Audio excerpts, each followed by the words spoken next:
কোটা সংস্কার আন্দোলনে complete shutdown কর্মসূচিতে দিনভর ভয়াবহ সংঘর্ষে উত্তাল ঢাকা। উত্তরা, মিরপুর, ধানমন্ডি, রামপুরা, যাত্রাবাড়ি সহ বেশ কিছু জায়গায় আন্দোলনকারীদের সাথে পুলিশ ছাত্রলীগের দফায় দফায় সংঘর্ষ হয়। বাংলাদেশ টেলিভিশন সহ সরকারি বিভিন্ন স্থাপনায় ভাঙচুর চালিয়ে দেওয়া হয় আগুন। এদিন প্রাণ যায় অন্তত 11 জনের। থামেরা তো দাগ হয় কিভাবে? এই যে ভাবি, দাগও যাবে রাগও যাবে। নিন চাকা সুপার হোয়াইট।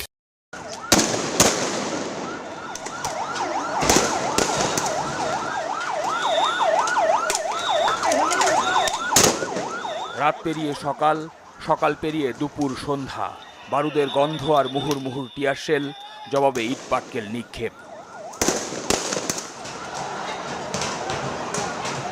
জ্বলছে রামপুরায় রাষ্ট্রীয় সম্প্রচার মাধ্যম বাংলাদেশ টেলিভিশন।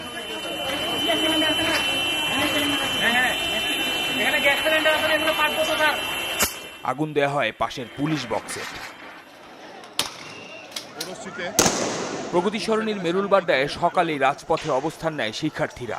আন্দোলনকারীদের রাস্তা থেকে সরাতে চাইলে শুরু হয় সংঘর্ষ। ধাওয়া পাল্টা ধাওয়ার এক পর্যায়ে রণক্ষেত্রে রূপ নেয় পুরো রামপুরা বাড্ডা এই সড়ক। ঘটে হতাহতের ঘটনাও।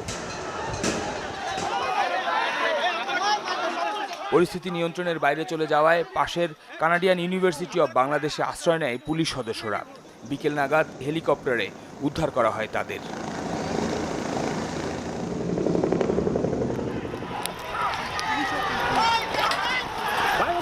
ধানমন্ডি 27 নম্বর সড়ক উত্তাল দিনভর। আশপাশের বিভিন্ন প্রতিষ্ঠানের শিক্ষার্থীরা জড়ো হওয়া মাত্রই পুলিশের বাধার মুখে পড়ে। মুহুর মুহুর টিয়ারশেল আর রবার বুলেটের বিপরীতে ইটপাটকেলের জবাব, রক্ত ঝরে অনেকের।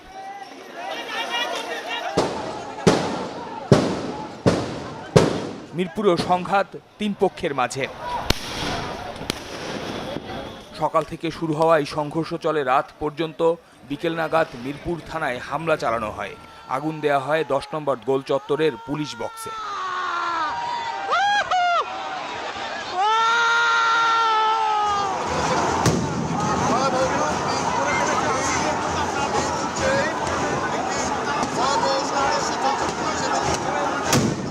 ঢাকার উত্তরের প্রবেশদ্বারেও অবস্থান নেয় আন্দোলনকারীরা। বেলা গড়ায় বাড়ে সংঘর্ষের মাত্রা। ছত্রভঙ্গ অবস্থা উত্তরার এই পথে। পুলিশের সাজোয়া জানে ইটপাটকেল নিক্ষেপের বিপরীতে শিক্ষার্থীদের লক্ষ্য করে গুলি ছোড়া হয়। নিউ মার্কেট, আজিমপুর, নীলক্ষেত এলাকায়ও হয় দফায় দফায় সংঘর্ষ। ব্যাংকপাড়ার অফিস খোলা থাকলেও মতিঝিল শাপলা চত্বরে জড়ো হয় স্কুল কলেজের শিক্ষার্থীরা। বুধবার রাত থেকে সহিংসতার ধ্বংসস্তূপে রূপ নেয়া যাত্রাবাড়ি থেকে শনিরাকড়া আজব ছিল রণক্ষেত্র। বুধবার রাত 10টার সময় মেয়র মোহাম্মদ হানিফ ফ্লাইওভারের টোল প্লাজায় অগ্নিকাণ্ডের মাধ্যমে এলাকায় সংঘর্ষ শুরু হয়। ঘড়ির কাঁটার হিসেবে এখন প্রায় 20 ঘন্টা পেরিয়ে গেছে। এখনও এই অঞ্চলে কিন্তু এই সংঘর্ষ চলছে, ধাওয়া পাল্টা ধাওয়া চলছে।